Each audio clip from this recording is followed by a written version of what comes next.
Se vocês estiverem escutando um grilo bem chato de fundo, não tem autorar e eu queria matar essa desgraça. Mas bem, pessoal, hoje eu irei falar de Love Flops, ou Renai Flops, uma puta surpresa da temporada que ninguém esperaria que ia dar tantos saltos. Eu já tinha feito um vídeo aqui que eti, besterol, hehe, zexo, e aí eu falei, pô, tem algo por trás dessa merda, porque tem muita coisa entre as entrelinhas que você fica meio curioso. E eu falei isso, e eu estava certo, só que eu não acertei tudo, infelizmente. Teve bastante coisa nesses episódios. Vou resumir o desenvolvimento das outras 4 personagens. Se você quiser ver o desenvolvimento da Oi, vai pro vídeo passado que lá eu falo disso. Por que elas estão lá na casa. Na verdade, da casa eu posso resumir. Elas amam ele e por isso estão morando com ele. Mas por que elas amam? Já chegamos lá. Mas é claro, não se esqueça de deixar o like, se inscrever e compartilhar o vídeo se você gostar dele, porque muita gente não tá falando desse anime nessa temporada, então assim, tô me sacrificando pra um negócio que talvez ninguém veja. Então, falando em si dos episódios, primeiro temos um episódio focado na Amélia. Amélia, que é a famosa loli americana,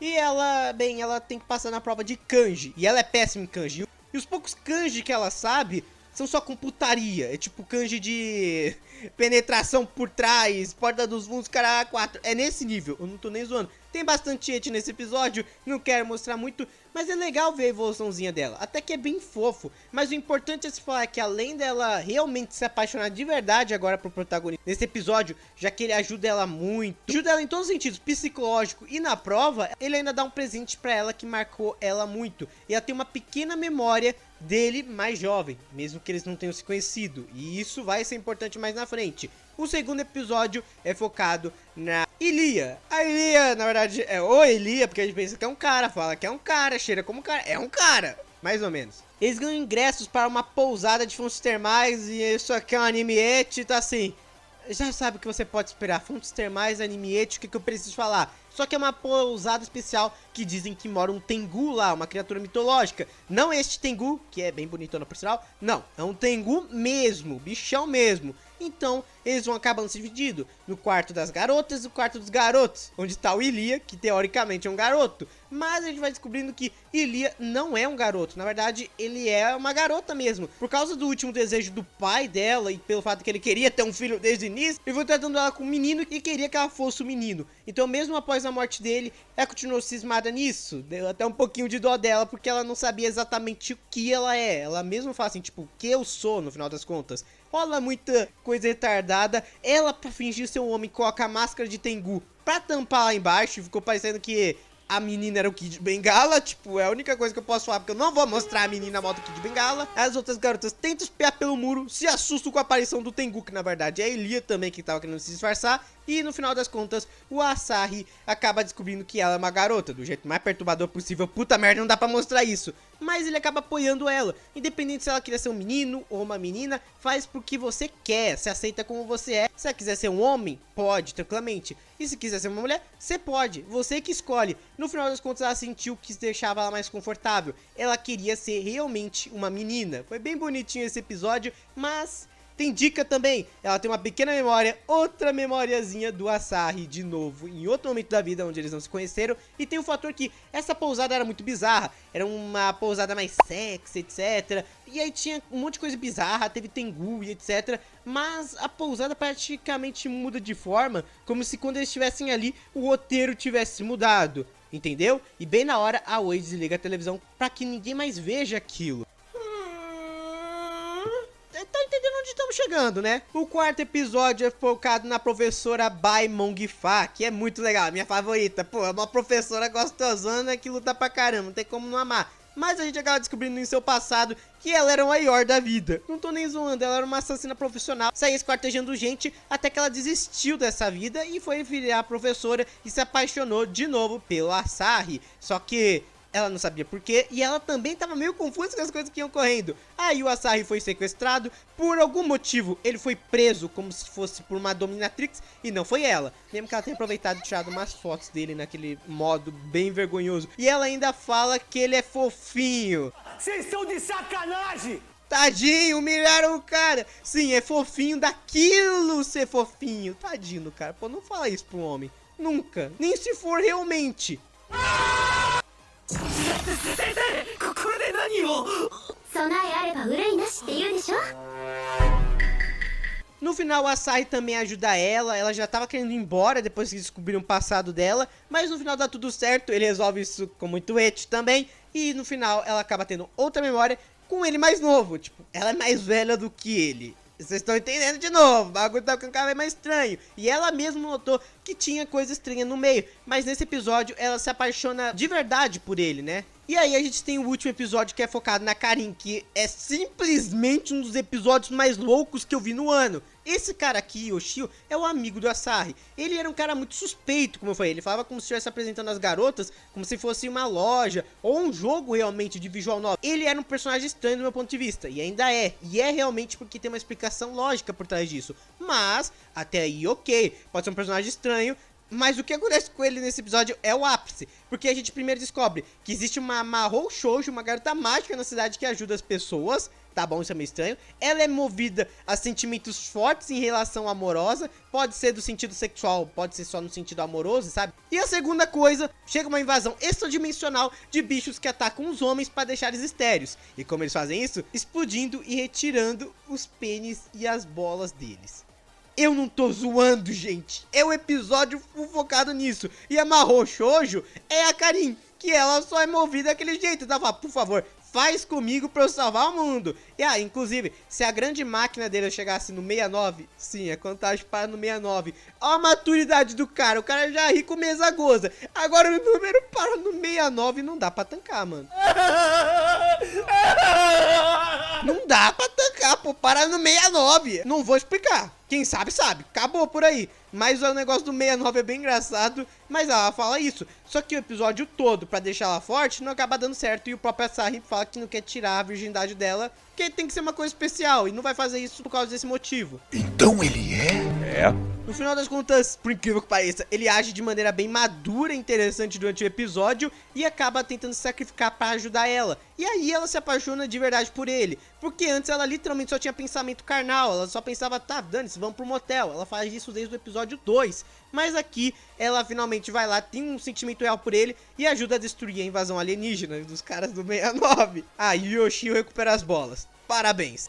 Como eu falei, no final do episódio ele se apaixonou, mas temos um pós-crédito muito estranho, com uma garota estranha, com um conselho estranho, falando que agora o bagulho vai começar pra valer. Pois as 5 garotas, até a Karin, também tem uma memória estranha e avulsa do Asahi, que elas não deveriam conhecer. E aí, esse episódio é simplesmente a melhor quebra de expectativa da temporada. Logo em seguida a gente tem o famoso episódio da praia. Episódio da praia é uma putaria desgraçada, que sabe que é desculpinha pra ter putaria em todo anime. Porém, já no início do episódio já rola algumas coisas estranhas. Os garotos estão agindo normal, vai ter todo mundo pra praia, normal entre muitas aspas. Orai! Orai! Acabou. O Yoshio é atropelado e eles só seguem o roteiro e vão pra praia, como se nada tivesse ocorrido. Mas lembrando, essa cena não tem tom cômico, ele só é atropelado como se tivesse sido morto e ele continua morto. Interessante, né? Já mostra que tinha algo bem de errado já no início desse episódio. Sem falar que os garotos participam nesse episódio inteirinho, menos a Oi. Cadê a desgraçada aqui? Olha os momentos besterol que você já pensa que rolaria no episódio da praia, mas o anime vai além, meus amigos. Ele sobe outra categoria, pois eles descobrem que o Yoshio não tinha contado uma coisa. Essa praia é de nudismo. Mas não é porque a praia é de nudismo que, sei lá, você deveria ficar pela B. Elas ficaram. Não dá pra mostrar absolutamente nada dessas cenas. Até ângulo de perna aberta tem nessa bagaça. Não dá. Não dá, essa parte é impossível. Mas eu admito, o episódio da praia é tão retardado nesse ponto que eu rachei de rir em vários momentos. Só que eu não vou mostrar, você que veja o episódio. No finalzinho já tá todo mundo vestido depois de todas as merdas que deu na praia. E a Mong até fala, nossa, que legal. E ela fala que também eles vão ficar juntos pra sempre. E assim que ela fala isso, todo mundo some. Eu acho que é juntos pra sempre o meu ovo, né? E aí, meus amigos, nós vamos de Renai Flops ou Love Flops pra Doki Doki Literature Club, do nada. Porque quando ele chega na casa de praia, a Oi voltou do nada. Ela não tinha aparecido em nenhum momento desse episódio, mas tá aí, ela voltou. E ela fala, que garotas? Só tem eu aqui, que você tá viajando por acaso, hein? Não tem nenhuma outra garota. Que garotas. Tô louco das ideias. E o comportamento dela não ajuda, porque ela vai fazendo ele esquecer das outras garotas, mostra que tem algo de errado. Tem uma hora que o Yoshio do nada revive e tenta ligar pra ele. E ela vai lá, pega o celular dele e quebra e joga no lixo, falando que não ocorreu nada. E ela vai se declarar pra ele, faz um negócio bonitinho. Só que ao decorrer do episódio, o Asahi acaba se lembrando e fala assim, tá bom, cadê as outras garotas? Acabou a brincadeira, só fala logo. E aí, a mina surta lá, a Mônica das ideias. Ela não só fala todo o sentimento dela e quão genuíno é o sentimento de amor dela, mas como também o quanto ela já tava querendo ficar com ele há um bom tempo. Mas aí ele fala, pô, para com essa merda, sai dessa. Então ela nota que começa a dar erro na Matrix e tudo começa a se desfazer e ela fala, não daria certo de qualquer jeito. Nesse momento a Oi muda de forma e antes que muita gente fale, ela só tirou o óculos, soltou o cabelo. Não, meus amigos, a cor do olho é diferente, também a cor do cabelo é diferente e a dubladora é diferente também. Então nessa hora ela fala que nunca daria certo, eles nunca poderiam ficar juntos e ela vai embora enquanto aquele mundo todo se despedaça. Virou Doki Doki mesmo. Nem fodendo! E aí temos todo o plot twist revelado no episódio seguinte. Assim que o Asahi acorda, ele não se lembra de nada exatamente desse último período aí que deu as merdas. Mas ele acorda e vai pra escola direto. E a mãe dele acha estranho, primeira vez que a gente vê a mãe dele por sinal, porque ele já não vai pra escola há um tempo. E isso logo logo vai ser explicado. Porque quando ele chega lá na escola, rola todos os eventos que a gente viu lá no episódio 1, só que sem a putaria desenfreada que rolou no episódio 1. E quando ele chega na sala, ninguém reconhecia ele. E até quando ele chega no lugar, fala, ô, esse lugar é meu. Cara, você tá doido? Já é outro semestre, tipo, esse lugar aqui é meu. Cadê as outras garotas? O interessante é que antes dele surtar e sair da escola pra ir lá na árvore de Sakurai, bem, uma garota reconhece ele. E ela fala, ué, o que ele tá fazendo aqui? Mas a gente não sabe quem é essa garota até agora e ela não tem nome também. Mas ela reconheceu ele. E quando ele chega lá, ele nota que tá tudo diferente. E do nada chega uma cientista e o nome dela é Yoshino. É, tá bem similar esse nome. E ela mostra que ela era o Yoshio lá, que tava dentro da Matrix. Só que no caso é uma cientista e esse era o avatar dela lá dentro. E ela vai explicando tudo certinho pra ele. Vai até mostrar as garotas pra ele, só me seguir. Sim, siga uma adulta estranha. Quando ele chega lá, ela nota que ele tá com uma amnésia e ela não sabe exatamente o que causou isso. Provavelmente alguém mudou algumas coisas na configuração da Matrix onde ele tava pra que isso ocorresse. Porque não era bem pra ele ter esquecido. Era pra ele ter esquecido quando entrasse, mas não quando saísse, né, no caso. E aí a gente tem um baita flashback mostrando que ele tava todo depressivo, triste. E aí ele olha uma propaganda falando que você quer participar de um experimento, você vai ganhar um estoque vitalício de banana. Sei lá, talvez japonês goste de banana mais do que brasileiro, não sei. Mas, você ia ganhar isso se você só teria que passar um tempo com algumas garotas muito bonitas. Tava escrito isso na propaganda, ele tava meio depressivo, sem o que fazer, então ele aperta e bora. Então ele se cadastra lá e entra na simulação. Na verdade, uma IA escolheu aleatoriamente a pessoa que ganhou. Mas não é bem assim, e a gente vai chegar lá, tá? É explicado para todos nós que essa IA foi feita no molde dessas grandes IAs que a gente vê durante a simulação inteira. Porém, essas IAs que estavam junto com ele, que são as garotas, são baseadas em uma garota real. Isso sim, interessante. Fizeram diversas programações diferentes para testar IAs para elas evoluírem. Isso é uma coisa que acontece também no nosso mundo. Para testar IA, eles colocam em situações humanas para ver se elas vão aprender com aquilo. Já que, por exemplo, se a IA vê que você tá triste, ela tem que fazer alguma coisa, ela tem que entender como é se sentir triste ou por que a pessoa estaria triste. Ela tem que ter um raciocínio maior. E o teste onde o Asahi entrou era o de romance. Então, automaticamente, eles fizeram tudo baseado em jogos de novel. Por isso que os designs eram daquele jeito, tipo, vamos dizer, genéricos, se é que você me entende. Os plots delas também foram baseados em clichês, o estilo, personalidade, tsundere, yandere, os caralho a 4, uma trap que não é trap. Tudo isso foi propositalmente criado assim porque, bem, eles se basearam nisso, basearam em coisas reais pra fazer tudo aquilo, pra encaixar tudo nessa Matrix. E aí criaram essas 5 IAs e ele iria interagir com elas pra elas aprenderem o que é amor aos pouquinhos. Elas tinham noção que eram IAs, mas durante a simulação elas já não tem mais noção disso, pra justamente elas aprenderem tranquilamente o que seria esse sentimento. Mesmo que na programação dela, desde o início, tivesse escrito que elas amam ele, mas elas não amam ele no início, e a gente vai notando isso ao decorrer do anime. Só que, como a gente viu, deu merda. Nos últimos minutos daquela IA, que eles estavam continuando o procedimento e etc., deu merda e você viu o que rolou no último episódio. Ninguém mais sabe onde estão as outras garotas, mas sabem que tem alguma coisa a ver com a Oi. Por isso eles tiraram ele à força. Inclusive, o tempo lá que ele fala que eu tava meses lá dentro, na verdade ele tá algumas horas, o período de uma noite, pra vocês terem uma ideia. Ela até leva ele pra sair, tomar uma coisa, a gente vê aquela garota de novo olhando pra ele, tipo, tem algo de errado, o que tá acontecendo com a Sara. E a partir dessa parte do episódio, com a cientista explicando e deixando ele embora, a gente entende um pouquinho melhor por que ele é tão depressivo. O que rolou com ele pra ele estar tão mal antes mesmo da simulação? Lembrando, passou poucas horas. Mas até então ele tava há meses sem ir pra escola e ele tava muito mal antes. E a gente descobre que a pessoa que inventou essa IA baseou tudo isso nas memórias da sua filha falecida. Ele praticamente fez um upload dela e usou isso como estudo depois da morte dela, infeliz. Ela morreu bem jovem. E aí usou em base para fazer essas IAs mais básicas e as mais complexas, que seriam as 5 garotas que a gente viu, não é mesmo? Porém, não é uma garota qualquer. Inclusive, tinha sido uma delas que escolheu aleatoriamente o Asahi. Mas a gente sabe que não foi, pelo que tudo indica, ela falou: se você é realmente ele, isso não foi aleatório. E por isso, ele é quem nessa história? Ele é o amigo de infância da garota Ai, a garota que morreu e que o cientista, que era o pai dela, / médico, usou para criar essas IAs, foi ela. Automaticamente, quando foi colocado ele lá no meio do negócio, foi lá aleatório caramba e escolheu especificamente ele de propósito. E o mais triste, essa cena é realmente bem da hora, é bem triste, porque o Asahi, ele vai lá visitar o túmulo da amiga dele e viu que a realidade onde ele tá é realmente a verdadeira. Realidade onde a amiga dele morreu. E mostra os momentos que ele teve. E é bem bonitinho, eles tinham uma amizade bonita, mas ela foi de bem por causa de uma doença. Então, essa cena é bem feita, ela é bem triste mesmo, deu até dó do cara. E mais porque, imagina o baque, primeiro que as outras garotas não são reais. Segundo que a realidade de merda dele é realmente a realidade. Então assim, é bem sacana esse final com ele.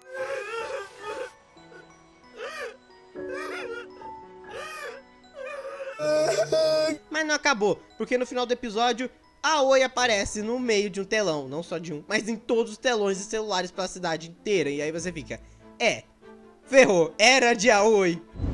Eu entendi a referência. E agora fiquem com o meu eu do futuro da sexta-feira. 3 dias depois. Bem, pessoal, eu vi o último episódio e teve bastante explicação. E eu estou gravando isso logo após a derrota do Brasil na Copa. Então assim, depressão tipo 2, eu tô igual a Asahi agora também. Vai se ferrar. Pô, cara, de novo, cara! Depois do último episódio foi bem interessante e conseguiu complementar um pouquinho melhor a história do Asahi. Eu fiquei com muito mais pena e gostei mais do personagem depois desse passado trágico que ele tem. Agora a gente tem mais explicações. Ele primeiramente voltou a ter depressão e ficou lá no cantinho dele e não queria mexer com mais nada. Mas enquanto isso, a Aoi/Ai, que é uma IA, meu Deus, é muito nome, que parece com a sigla de inteligência artificial, que saco.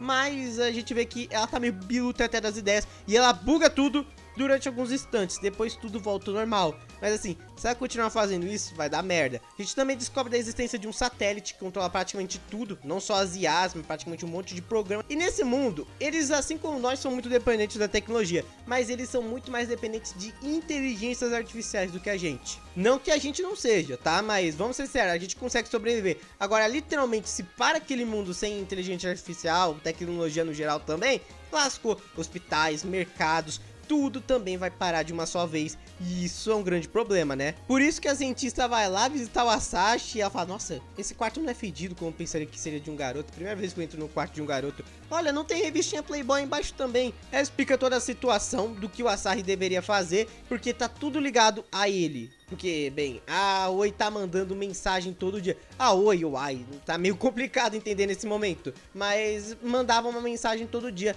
em código. E tava falando: me dele. Nem um pouquinho Yandere das ideias, né? E logo em seguida o coelhinho deu um piripaque, mas na verdade eram as garotas tentando se manifestar de alguma maneira.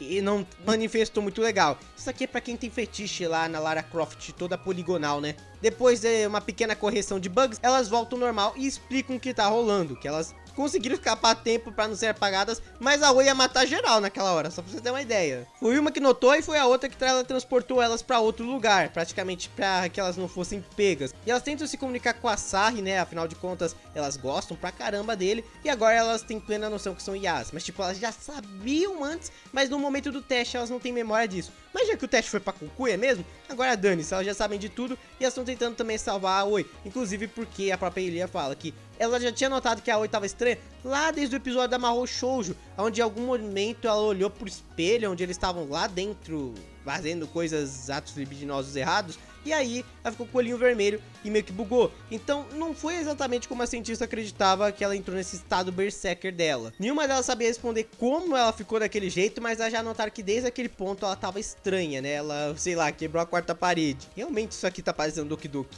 Porém, de novo, a Aoi desabilita tudo. Agora carros não funcionam, prédios não funcionam, nem mais o coelhinho funciona direito. E as garotas só pedem pra ele ir lá salvar elas, porque elas querem ver ele uma última vez também. E pelo fato que alguém precisa parar a Aoi, né? A gente também tem um pequeno flashback da Ai, que é bem legal esse flashback da Ai, porque você nota que ela não tem uma personalidade igual da Ai. Ela é bem diferente. E isso é bom porque também é explicado ao mesmo tempo com esse flashback que a Aoi é a mais próxima da Ai. Ela foi a primeira delas a ser criada, por isso que o design dela é o mais próximo. Mesmo que elas não sejam iguais, não tenham a mesma dubladora, etc. Elas são muito parecidas. Mas ela, de qualquer jeito, é um ser que tá meio bugado das ideias mesmo. As ideias de uma estão sobrepondo a outra e essa IA tá entrando em colapso e tá colapsando tudo de uma vez, né? E como a gente viu da própria Ai no flashback enquanto ela ainda estava viva, ela não tem nenhuma amargura por não ter a mãe dela por perto, que morreu há muito tempo. Inclusive, achei estranho que esconderam o rosto da mãe dela. Será que tem coisa aí no meio?